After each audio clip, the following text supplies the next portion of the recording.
This program is made possible by the generous support of the Georgia Division of Aging Services.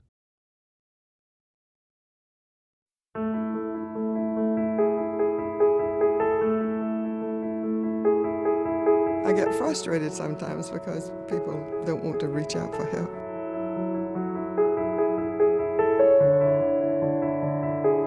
You need some kind of support system, because if you don't have the support system, it's real hard.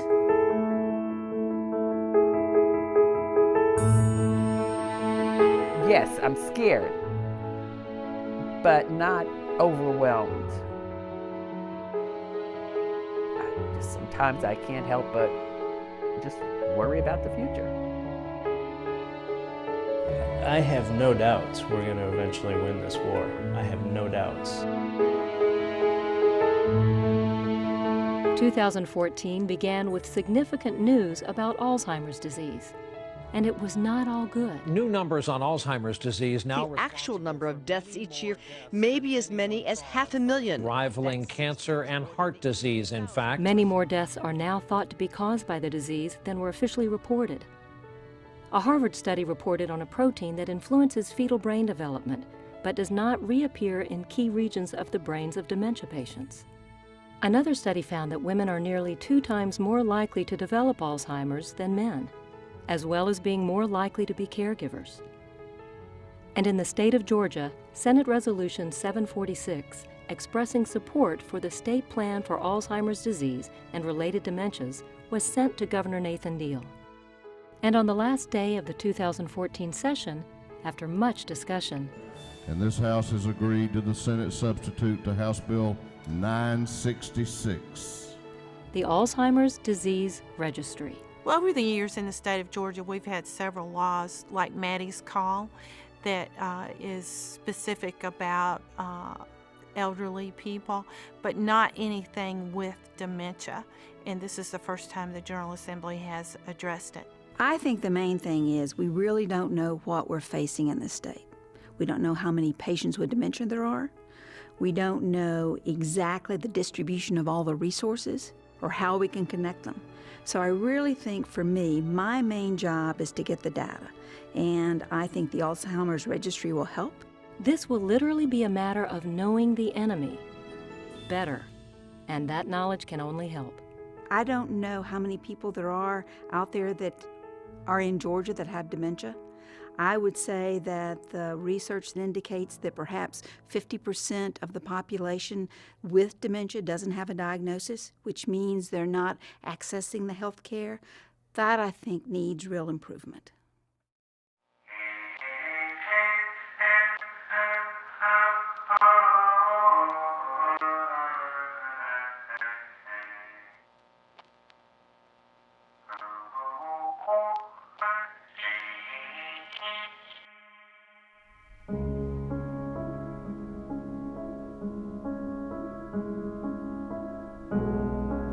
Most people are terrified of the A word. There have been a couple of studies that have actually shown this. I think that if you surveyed individuals over the age of about 60 or 65 today, the most frightening diagnosis that they could receive is not cancer, it's Alzheimer's disease. We've got to do something to normalize Alzheimer's disease, because it affects so many, and accept it into the population so that we can reach out and care for and help these families that are struggling to cope with this disease.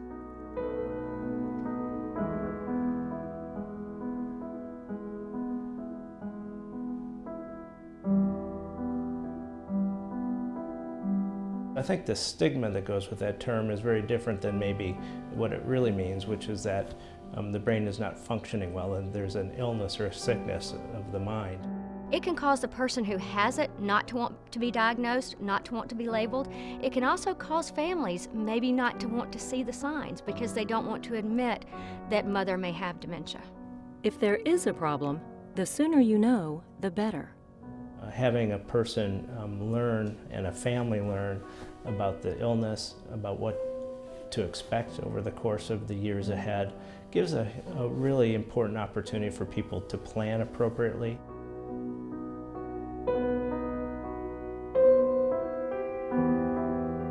We know that age is very much a risk factor for Alzheimer's disease. If you're over 65, your odds of having the disease are 1 in 9. If you're over 85, that number goes to 1 in 3. But this disease affects all races. It affects both men and women. It affects people around the globe. It's mainly a question of life expectancy. African American women live longer than African American men, so they're going to be more likely to be affected by dementia. At the same time, Caucasian women live longer than white men, so you're going to find more Caucasian women with Alzheimer's dementia than you will find men, and it's strictly a question of life expectancy. The baby boomers are now turning 65 at the rate of 10,000 a day. 10,000 a day, and 1 in 9 of those 10,000 is going to have the disease. So while our phones are ringing off the hook now, it's nothing compared to what it's going to be like in the years to come. I think that you should get seen as early as you think that there may be a problem. Again, 50% of the people with dementia, we believe, have not seen anybody. So the fact that you ask your physician, hey doc, what do you think about this? I think that makes a lot of sense. Go to the doctor and find out whether it's just normal aging or normal memory loss, which a lot of these instances could be, or whether you need further treatment, or whether it mild cognitive impairment and ultimately Alzheimer's. The earlier we identify those difficulties and the earlier we diagnose an individual with a problem, the more likely we're going to be able to successfully and effectively treat that. If you or a family member are faced with a diagnosis of dementia, it will probably occur to you to try to cover some of the unavoidable expenses, and they can be significant. These are chronic, potentially long-lasting diseases. According to the Georgia Insurance Commissioner's Office, at this time there are no policies specifically for Alzheimer's disease as written. Treatment, in most instances, will be covered by Medicare, as it tends to affect those over age 65. The doctor bills, when meeting the deductible, that does add up, and it is when you're on a fixed income, it is hard to make ends meet when you're having to pay bills and pay the doctor bills. The reality is you need to buy long-term care insurance before you have some kind of chronic illness crop up, like diabetes or arthritis or dementia. I think it's important that we start the discussion about what's appropriate and what's needed within Alzheimer's by starting the discussion about advanced care planning. When you have a condition such as Alzheimer's and you have a discussion about how you want to spend your days and how you feel you would like to spend the end of your life, it's really important to have that discussion early. Advanced directives and what is called the POLST form, P-O-L-S-T, Physician Order for Life-Sustaining Treatment, are available in many places. You can simply Google it. It doesn't demand a lawyer at all. This whole process is a process really between you and your family and your healthcare providers. But there are things for which you do need a lawyer. You need a will, and certainly if you have a diagnosis of dementia, you need to do that while you're still capable of doing it. You need to go immediately and start doing your estate planning. If you care who's going to help you and what kind of help that person should or shouldn't provide for you, you should have a power of attorney. There are protective measures that we can put in place to keep people from abusing you or taking advantage of you. In terms of when to do this planning, we recommend that it be done as soon as possible. When you have this disease, you need to know. Early diagnosis is so important because knowledge is power. There are many sources for that knowledge. One of the best is the Georgia chapter of the Alzheimer's Association. The Alzheimer's Association is a terrific resource for making referrals. I would like to think that the Emory Alzheimer's Disease Resource Center is also. The state has a number of hotlines that people can use. One of the things that was very upsetting at first was because I just didn't know what to expect. And it wasn't until I read the material that he gave me that talked about the Alzheimer's Association that things began to look up for me. After I got in touch with the organization, things just turned around, and I've been feeling a part of something and a lot more positive. It's really been a big thing for me. Our website is alz.org, and it is just a wealth of information. And you can look at these 10 early warning signs so you can say, ooh, does that apply to me? Does that apply to my loved one?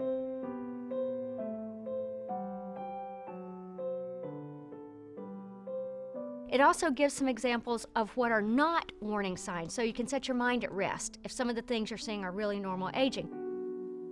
We are there to help everyone.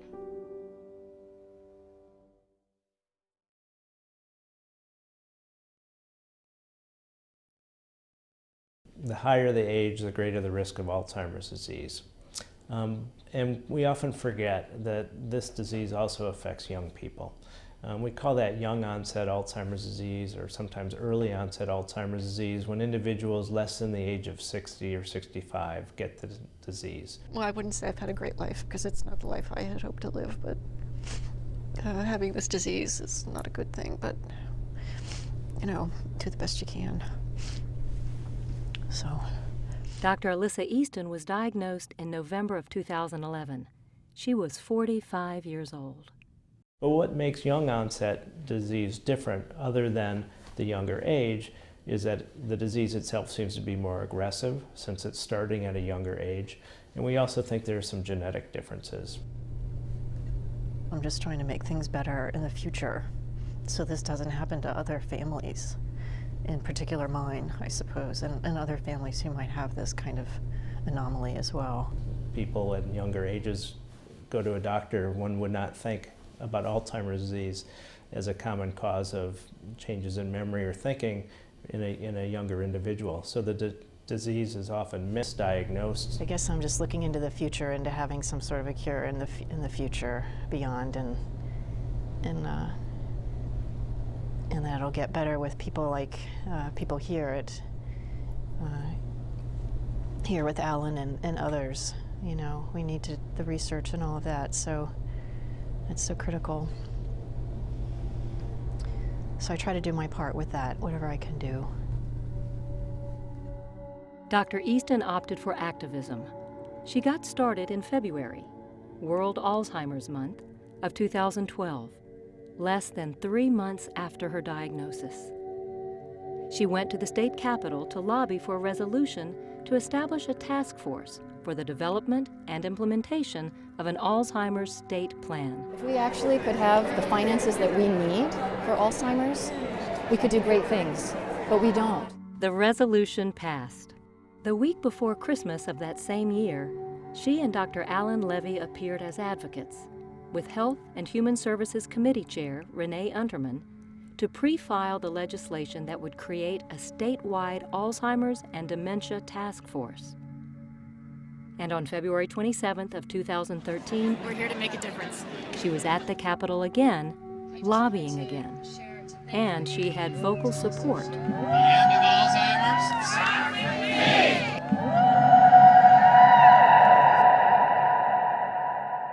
One of my accomplishments was getting appointed to the State of Georgia Task Force, which last year said we want to have a new law and we want to look into, we're going to have more people with Alzheimer's and dementia, so there's a task force on Alzheimer's and other dementias. And I was appointed to that committee because they wanted somebody on the committee who had it. It was wonderful.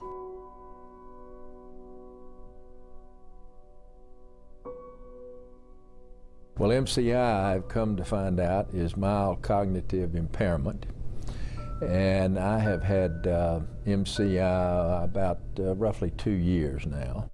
Every case of Alzheimer's disease is dementia, but not every case of dementia is Alzheimer's disease. Dr. Alan Levy devised this pie chart to clarify the relationships among various dementias. He and his associates at Emory treat all forms of dementia. MCI is the term mild cognitive impairment, and so we think of that as the first symptomatic stage of Alzheimer's disease. I guess I first noticed that I had perhaps a problem with memory about 2 or 3 years ago.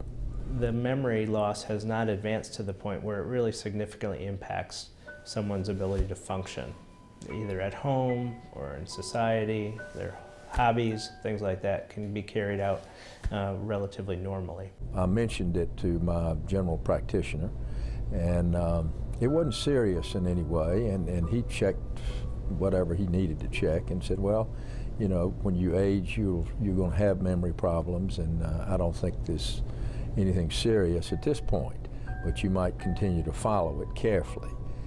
And I have been in Alan's care for about 2 years now. And he's a great doctor, and I'm getting great care. But this disease or this issue really has its challenges. Did I get mad at my diagnosis? Not really, because I knew that I was having some memory problems. And since my mother had died of Alzheimer's, I thought, well, maybe this is possibly running in the family. Am I afraid? No, I'm not afraid. What I'm concerned about is our 3 children and our 9 grandchildren. And I hope very much that a cure for this can be found as soon as possible. Charlie Schaffer recently completed a drug trial for a medicine called atomoxetine, one among many which have been tested here at Emory's Alzheimer's Disease Research Center. We have, for the first time, no shortage of ideas. We have no shortage of technologies. Ironically, one of the things that we are short of is research participants. As we bring new medicines into clinical trials to determine if they're safe and effective, even the very first medicines to test prevention of the disease are now underway here. Our greatest challenge is to get people to sign up who want to participate to see if these medicines are safe and effective. And that's why I'm so pleased to be involved in this atomoxetine trial. I have a great doctor. He and his staff are trying to find a cure for this. And anything I can do to participate in that possible cure will mean that my children and grandchildren will not have to deal with this, I hope.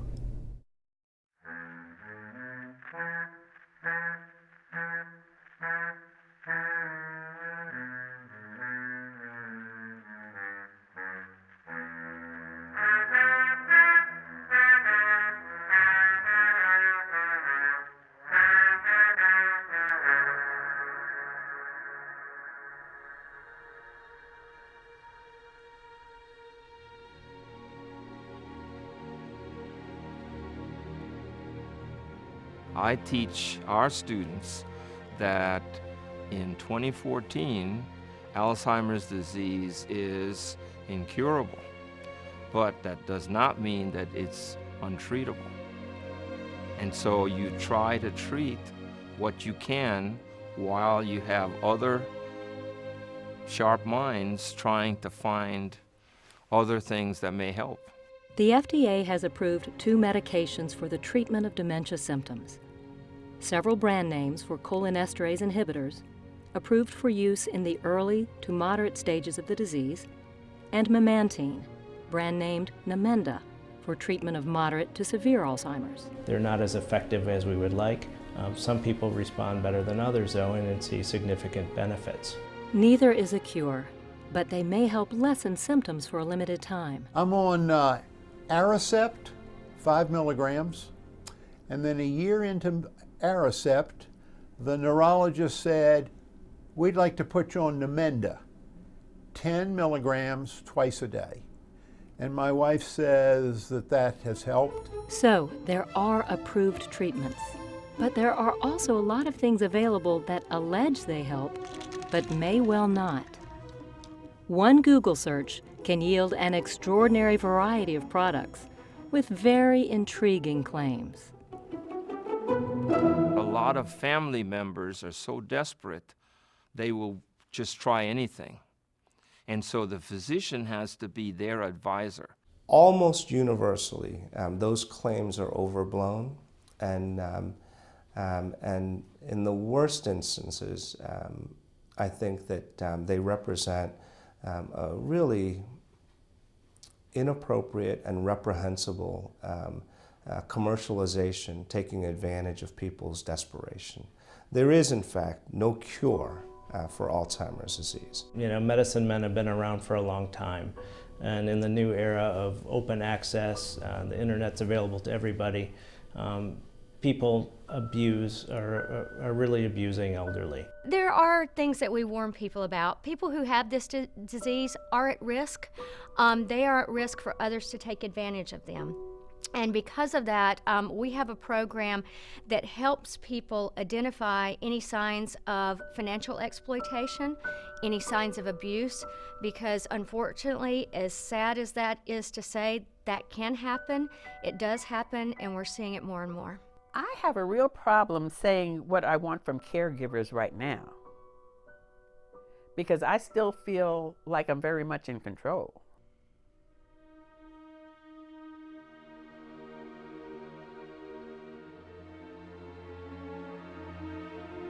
There may be a question of where both patient and family are best served, at home or in an institution.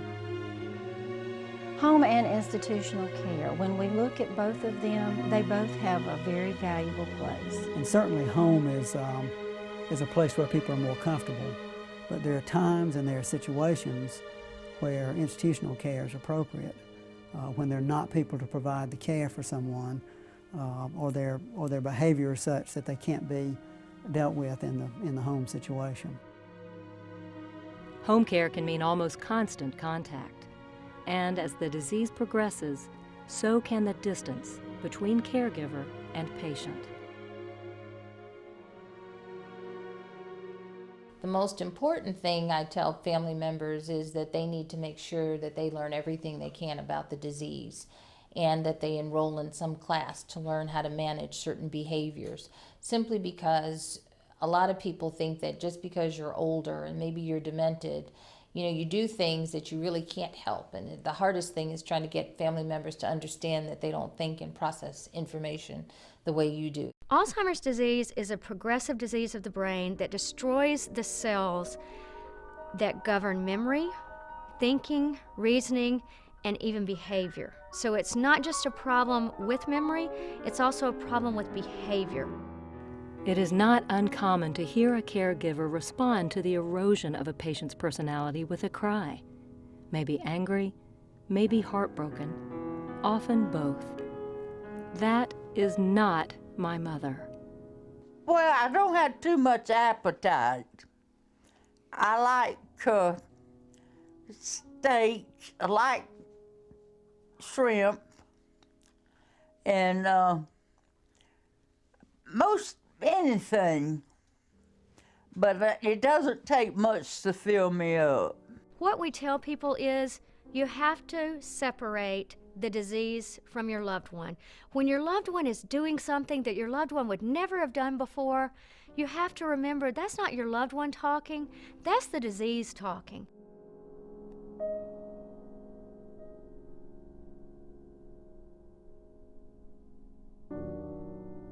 She's my mother, and I feel like I need to take care of her. It's very heartbreaking to look at your loved one and live with them every day, and each day they recognize a little bit less and less of what's familiar in their environment, and even sometimes the caregiver themselves. You have to accept the fact. You don't need to hide from it, because I feel like because we accepted it, Mother and I both did, it upset her at first, and I said, we're going to take this on. I said, we are going to get it handled, and we did. Your loved one can no longer step into your world. That's the reality of it. Your mother is not going to step back into your world, so guess what? You have to go into her world now, and you have to relate to her, and you have to communicate with her in a way that makes sense for her, that makes her comfortable, that reduces her anxiety and her stress. You can feel what it is like in that world. Be aware you may not enjoy the virtual dementia tour, but you can learn from it.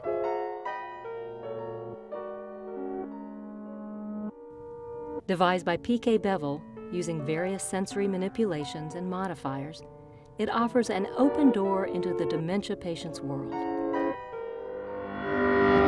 As far as I'm concerned, the virtual dementia tour isn't something to be viewed as a fearful, negative thing. It's something to be viewed as an attempt to get a better understanding of dementia so that we can serve them better. Take a minute to walk in their shoes and you'll be able to see the world from their perspective, and then you'll be able to alter the environment, alter the way that you talk to them, and maybe even view some of their behavior as normal, which is what it is for a person with dementia.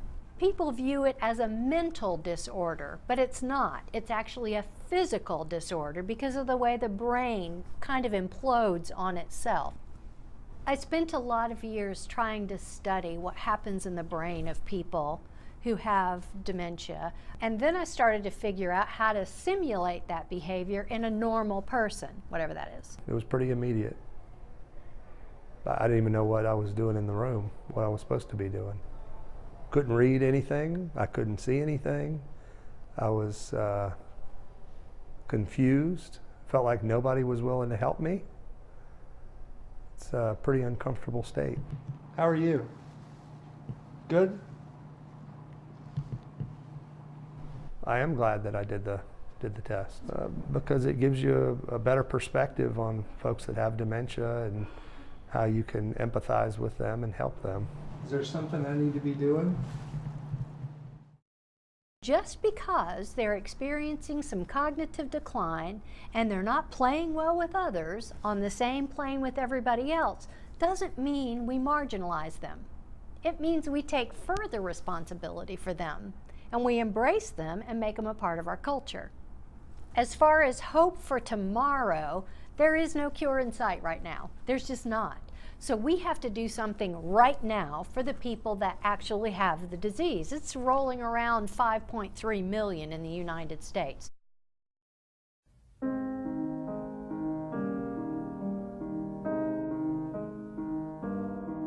And we find out that a lot of times families don't reach out to us until they're in crisis mode. Education for caregivers in very early stages can avoid a lot of wear and tear and emotional strain. As demands change and evolve over time, continuing education for the caregiver is critically important. The caregivers always need to keep in mind that their well-being, the caregiver's well-being, is critically important for the patient's well-being. Like a lot of people, I'm a middle-aged woman who has an aging parent who has dementia at home, and her care and her safety is my priority.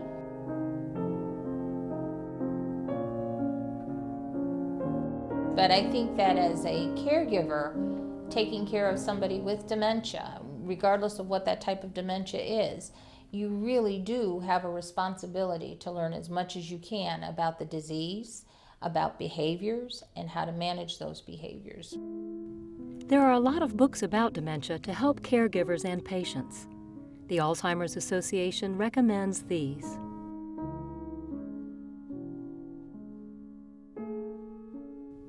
And Chicken Soup for the Soul, Living with Alzheimer's and Other Dementias, 101 Stories of Caregiving, Coping, and Compassion by Amy Newmark and Angela Geiger. There is also Chicken Soup for the Caregiver's Soul. One of its authors is Rosalind Carter. This was not her first handbook on helping. It began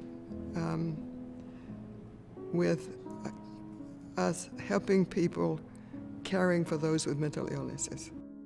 What I found was nobody was doing caregiving, and everybody thought somebody should do it. And so we went to work. I wrote a book about caregiving, and that's been one of the major things that we've worked on, people caring for those with Alzheimer's at the Rosalind Carter Institute. The Rosalind Carter Institute for Caregiving on the campus of Georgia Southwestern State University in Americus was founded by the former First Lady at her alma mater in 1987. We did a survey, and what we found was that people had no idea of where to turn for help. They were at home, lonely, isolated, not knowing where to turn for help. If it wasn't for the Rosalind Carter Foundation helping us out with having a Help at Home come out and help me with my mother, it has been a big lifesaver for me. And I'm thankful every day that I have this support system, because if it wasn't for that, I don't know what I'd do. And it's been a wonderful, wonderful help for me. And it's been a big help for my mother too, because it does give her somebody different besides me to talk to. It is possible sometimes to feel isolated as a caregiver, but you are not alone. There is a lot of help. Many times now there are organizations that provide help to caregivers, and it's just a matter of getting connected with that help. Reach out and know what your community resources are. Reach out for support groups, reach out to your healthcare providers, ask questions now. Look at these websites, the resources that they have at the Alzheimer's Association, the Rosalind Carter Institute for Caregiving, the AARP. The web links there are repository, wonderful repositories of information centers that can assist the caregiver to prepare ahead of time so that they are ready and so that the journey is a much smoother journey for them and their loved one. If someone were to call us today at the Rosalind Carter Institute for Caregiving and request help that they thought their loved one might have Alzheimer's disease, or that they have received a diagnosis of Alzheimer's disease, we can direct them to a variety of resources in their community, depending on where they live. We can give them information about the disease itself and also do active referrals to the information centers across our state and other states. We have departments of public health in every single county in the state, and we are involved in community planning in every single county in the state. So we have direct contact, on the ground contact with the people out there who have the problem. Help for persons who have this disease and their loved ones does not depend on income at all. We have a wide variety of services to meet the person wherever they are. We have programs and services for people who have resources. We also have programs for people who don't have resources, and we never turn people away. Our services are provided absolutely free. The state of Georgia offers free information on home health, adult daycare, Alzheimer's disease, and many other services through its Aging and Disability Resource Connection. Their web address is georgiaadrc.com, and their toll-free number is 1-866-552-4464.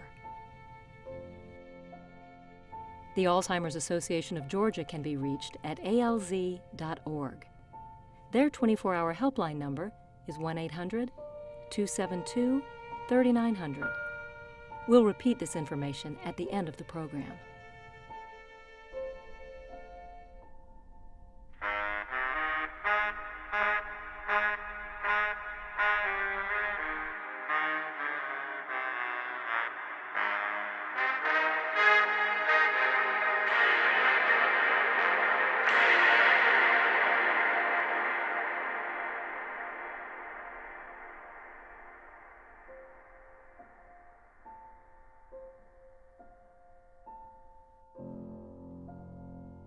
They have to function as nurses, social workers, chief financial officers, as well as drivers and security officers and launderers and dietitians. So they've got a lot of things that they've got to do to guide the person through the day. As a caregiver, you must have patience with the Alzheimer patient. But I say that it's not one size fits all, because each individual is different. And that also includes the fact that you have to be patient. You have to love what you're doing. Moses Oluloro was born in Nigeria. Now an American citizen, he cared for Atlanta businessman Mac Taylor in the last 8 years of his life, as Alzheimer's ran its inevitable course. It taught him valuable lessons. He teaches them and he shares them. Alzheimer patients are different from all other patients. As the disease progresses, they will not be able to tell you exactly what they want, what they don't want. your goal is to give them the best care and for them to live the ultimate life that they have, the fullness of their life until their last minute on earth. You don't look at what is going to happen at the end of the day, but you look at what each day, you take each day at a time and you care for them with all your ability and give them what you think they might need. Caring is not by words, it's by your attitude and the way you are to a patient. Making sure that the caregiver is informed about what's available and how to manage things, or more importantly, where to go if he or she needs help. That's real important for managing the care of somebody with dementia and making sure that the demented person is healthy.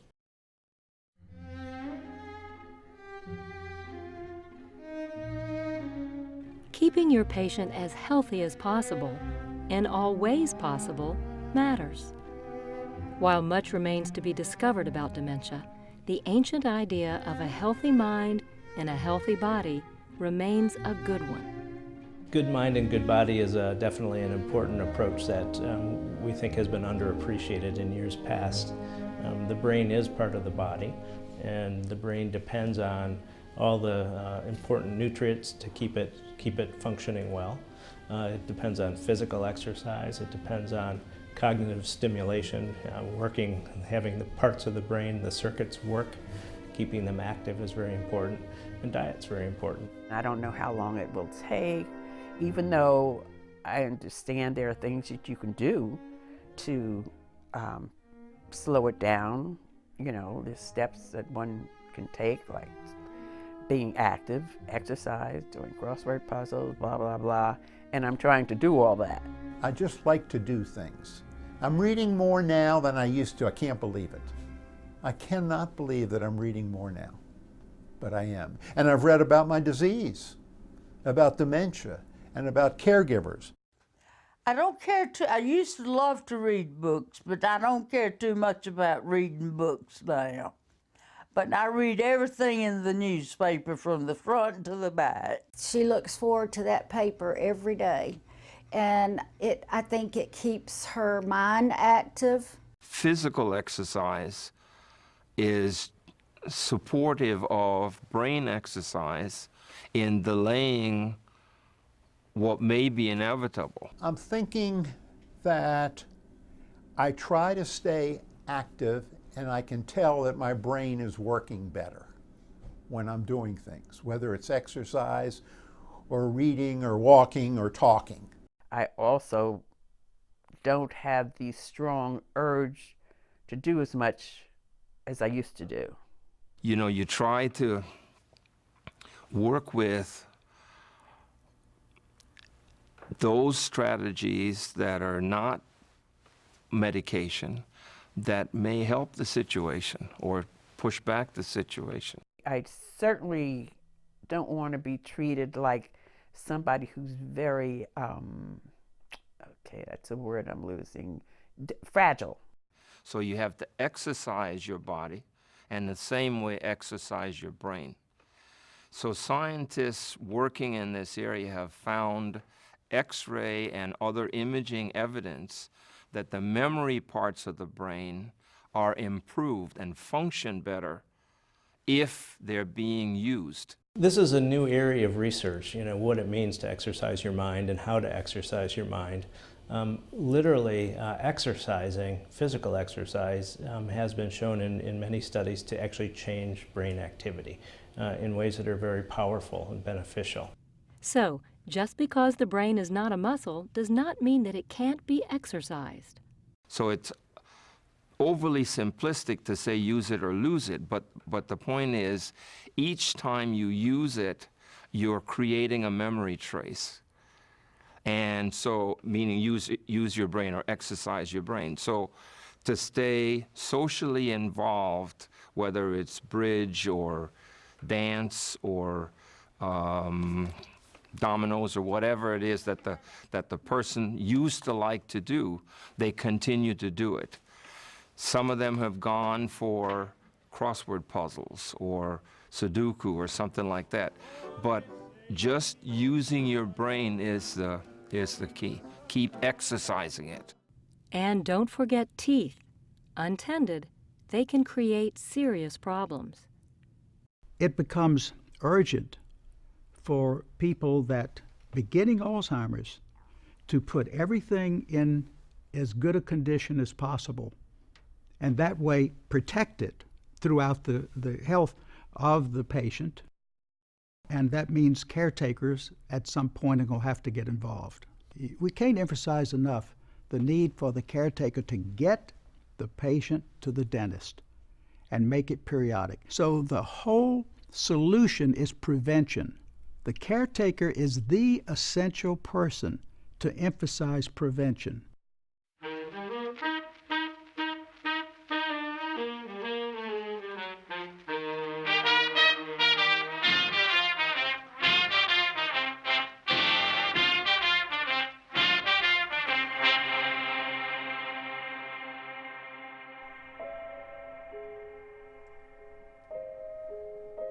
Some people have called caregiving the 36-hour day. It is a wearying experience. A lot of times you don't have time for yourself, and you just it gets, some days are harder than others, and then some days there's just a joy to be a caregiver. It takes a toll on the caregiver because it is a long time. It's a long caregiving journey, often 5 years or more in duration. All caregiving is sometimes frustrating and very hard and demanding. You know, caregivers tend to, a lot of times, feel very selfish if they want to take any care of themselves, if they want to look at their own needs. But they have to realize that it's not just for themselves that when they take that care of themselves, it's also so they can provide better care over a longer period of time. Because if they wear out, then that person they're caring for doesn't have that resource anymore. Well, she's my helper. I don't know what I'd do without her. She helps me.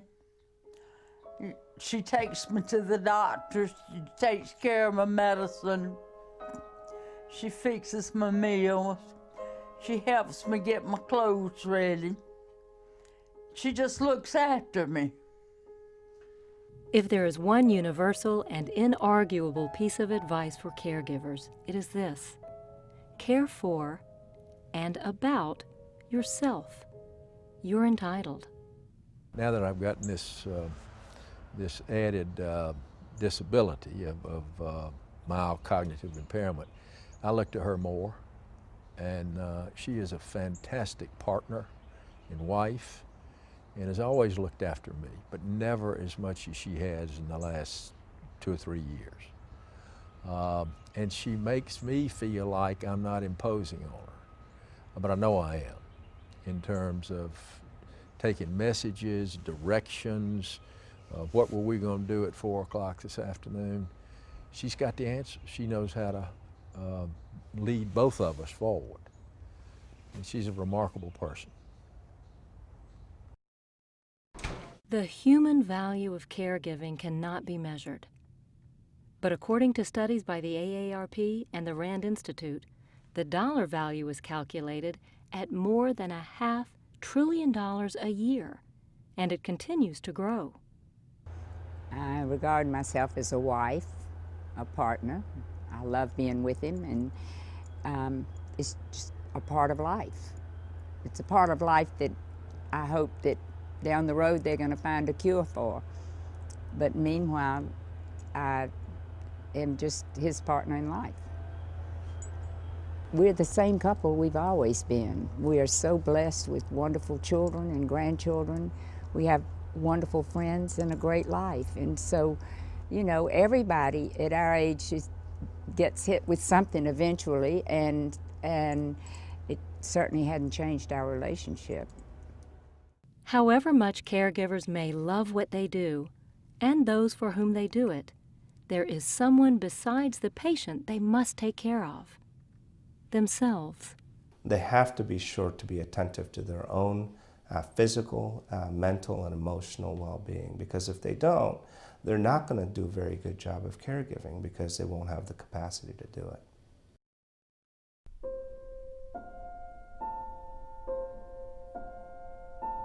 The biggest problem with poor caregivers is they need respite time. They need time off from taking care of their loved one. Respite is critical. We don't have enough respite. We don't. Respite, according to Merriam-Webster, providing or being temporary care and relief of a primary caregiver. Respite cares for patients, so caregivers can care for themselves. Grace Arbor is a ministry of First United Methodist Church. It is a 4-day-a-week congregational respite ministry for older adults who suffer from memory impairment.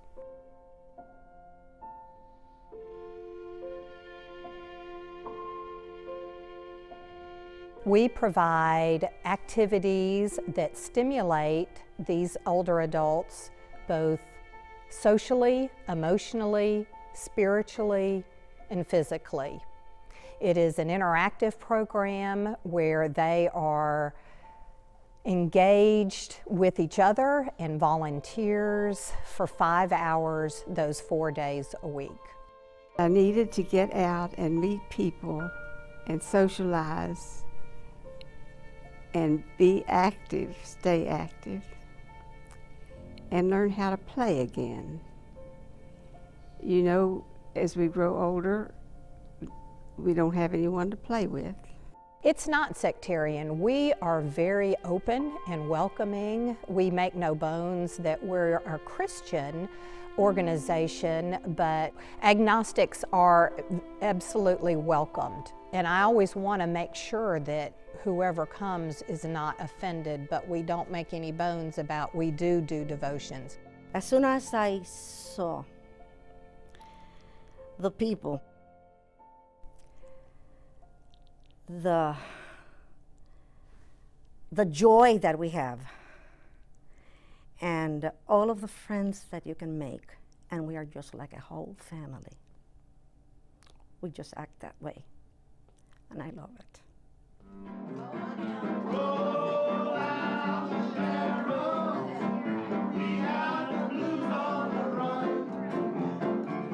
We have exercising that keeps us stronger in movement and challenges our brain because we have crafts and games.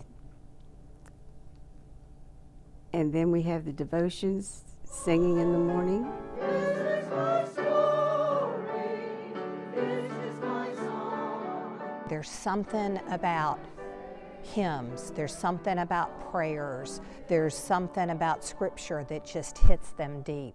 It's a rich store of memory and behavior.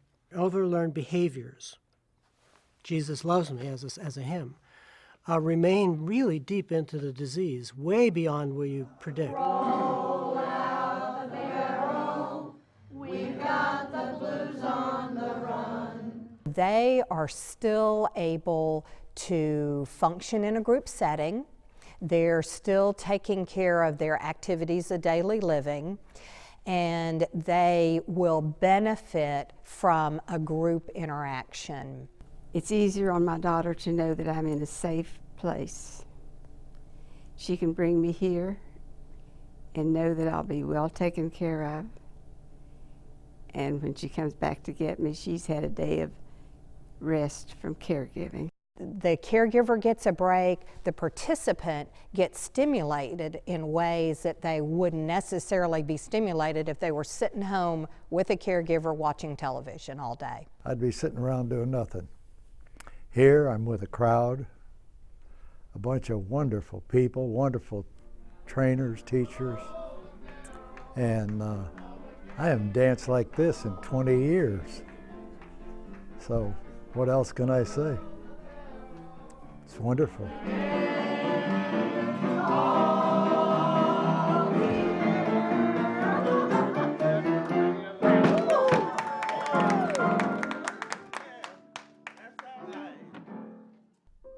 Meals on Wheels, in addition to its food delivery program, offers respite at its adult daycare center. In the charity's own words, It provides support for seniors and their families, medical staff for consultations, and specialized physical and cognitive exercises. Seniors are better able to enjoy quality time with their families at home. Their caregivers can have confidence their loved ones receive high-quality care from a trained, professional, and caring staff. The Adult Day Health Center is open Monday through Friday from 8 a.m. to 5 p.m. As well as Meals on Wheels, there are more than 150 adult daycare programs in Georgia. Plus, there are nursing homes, personal care homes, assisted living communities, and more than 1,000 home care providers, all of which may offer the space and time for patients to give their caretakers needed time off. Our folks with dementia deserve to be honored and supported and loved.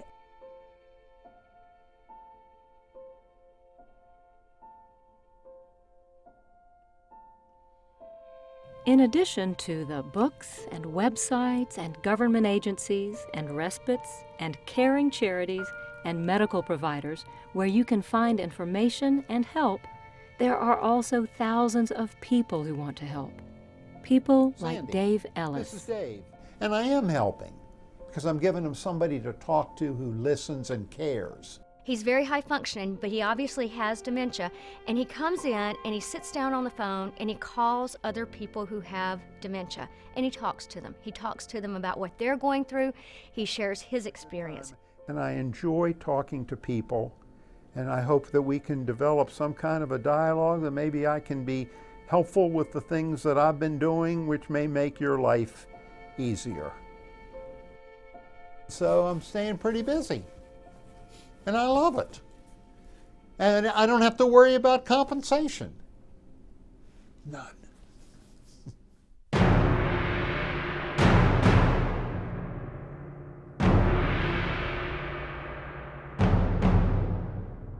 Laughter has been described, notably by the Reader's Digest, as the best medicine. Research and experience strongly suggest that while it may not be quite that superlative, it couldn't hurt. I think it's okay to laugh, and I think that when they're going down the crazy road, as long as nobody's getting hurt, you go right along with them. You should. I mean, I think that's fun. That's how you get enjoyment.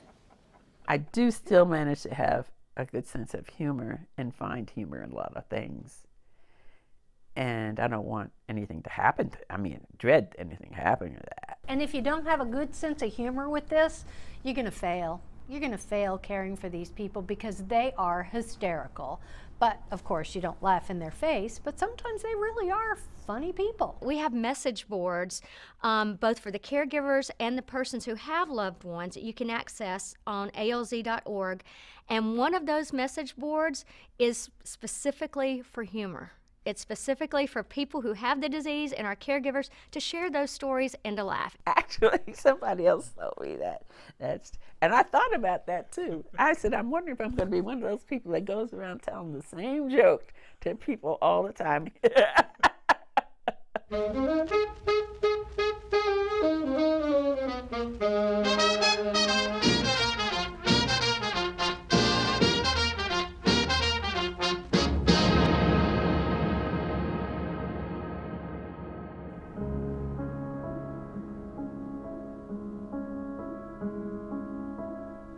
There's some really good research that's going on, thank God, and Emory's a huge part of that, which is wonderful. Thanks God to them. The Alzheimer's Disease Research Center at Emory University is a nationally recognized facility. As a leader in the field, it is one of 32 active centers supported by the National Institutes of Health. We have so many exciting things underway for research for Alzheimer's disease. Clearly our biggest goal is what are we going to do to prevent this disease? And we see several strategies that are underway to try and get us towards prevention. The treatments that we're working on developing now are ones that target the underlying causes of Alzheimer's disease. In labs like these, Dr. Levy and Dr. La, along with hundreds of others, work on finding the possible causes and hoped-for cures of Alzheimer's and other dementias. Over the last couple years alone, we now know there are 20 or more genes which confer risk for Alzheimer's disease, way more than we would have ever anticipated 10 years ago. And when we're sufficiently capable of identifying the presence of pathology and knowing which of those individuals are likely to go on to develop Alzheimer's symptoms in their lifetime, we can apply that treatment earlier and earlier and earlier. And so we have to develop tools to make it easier for people to get a diagnosis. So we're working on things like new blood and spinal fluid tests to help diagnose. But I think that the likelihood and the thrust in the field right now is to develop more effective preventive therapies, preventive treatments. So prevention and treatment to me are almost synonymous. We've also seen tremendous progress with brain imaging research over the last few years. So we now can also diagnose Alzheimer's disease much more effectively through brain imaging that lets us see the pathology. We have no shortage of ideas. We have no shortage of technologies now. We know how to get to that goal line where we have better treatments and preventions. And now it just is going to take time and money. But in spite of all that, I'm extremely optimistic. I've been promising people for 10 years now that during the course of my active career, we will see effective prevention methods in place, and I firmly believe that. I've never been more optimistic about our odds. I'm very confident we're going to get to a day where we can actually prevent the disease. When that day comes, I think is up to all of us.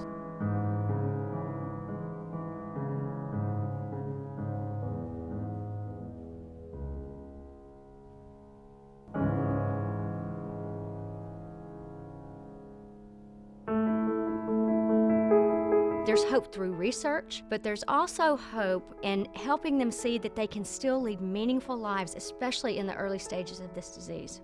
I don't think about it getting worse. For 3 years, I've been going along pretty steady.